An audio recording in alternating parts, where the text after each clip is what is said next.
Forget the high road. The high road leads to Loserville. Fight like the country depends on it, because it does.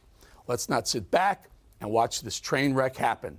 That train's going to hit the truck on the track. That train's going to hit that truck. That train. Move the damn truck.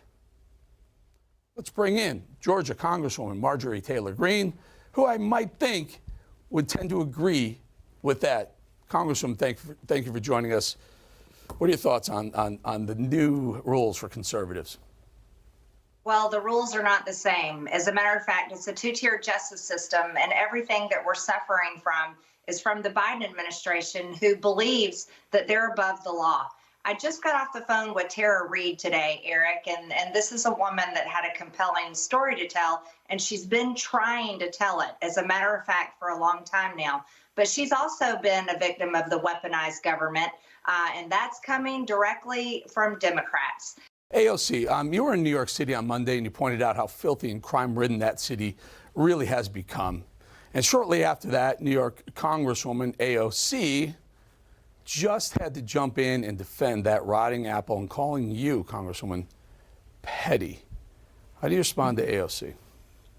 Well, AOC is pretty petty herself. We're on the oversight committee together, and she's constantly complaining about the things that we're talking about, because all she wants to talk about is abortion, from a woman who's basically an actress, who comes from a disgusting city where people are dying on the streets. They're drugged, literally falling over from drug use. Crime is out of control, and the city is run by a mayor, Mayor Adams, who called me out by name, basically threatening me and putting a target on my back.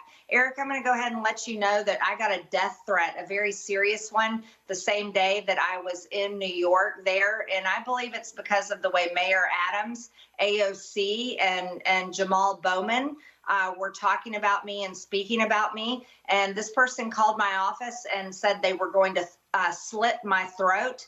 Capitol Police and the FBI have had to go and visit this person, and we'll find out if they've been arrested yet. But this is AOC City, and this is the kind of political. If I may, Congresswoman, please keep us informed on whether or not that person gets arrested, because I saw the ladies, one of the ladies on The View, saying, "Oh, you were doing an interview inside a car because you were too afraid to be outside in New York."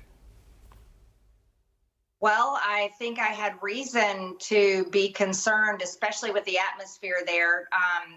When I got out of the car, I was basically mobbed. It was a mixture of press and counter protesters. Congresswoman, the culture, America is being shredded. Our fabric, our values are being shredded by the day. Let's take a look at what's going on here with Dylan Mulvaney, who's a trans girl, the man, I don't even know, who's now a Nike influencer. We'll show you a little video of this and just weigh in on how fast America is changing.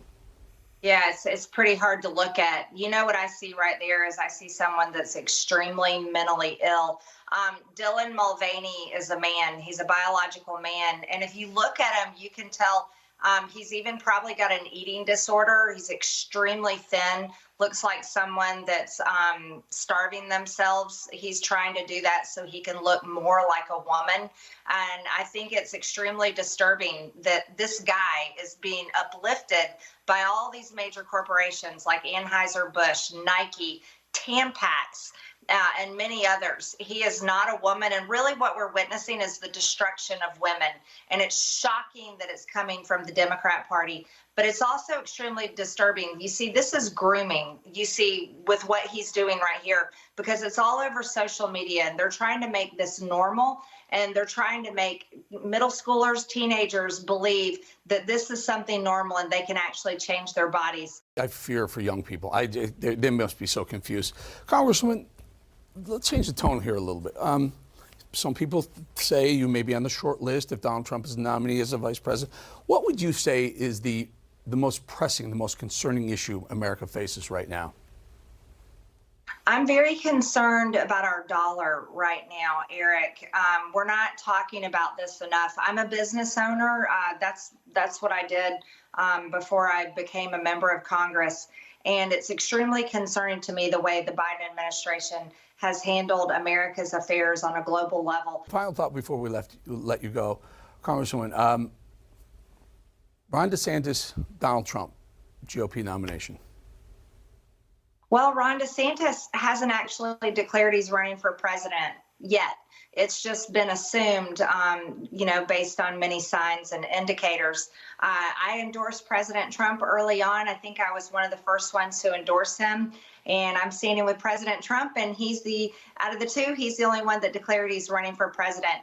You see, Eric, I believe that we need to get President Trump back in the White House to finish the job that he started. And there's no one else that has a list of names like President Trump does. And he knows the people that we need to clean out of the deep state and throw out of the swamp. He's also the only man that I trust to put in the room with the world leaders and the enemies that are content and have their goals to destroy America. I want to put Donald Trump in the room with those global leaders because I watched how he did a great job before and he put America first. And so I'm behind President Trump all the way. Congresswoman Marjorie Taylor Greene, thank you for being here. Thanks for having me, Eric.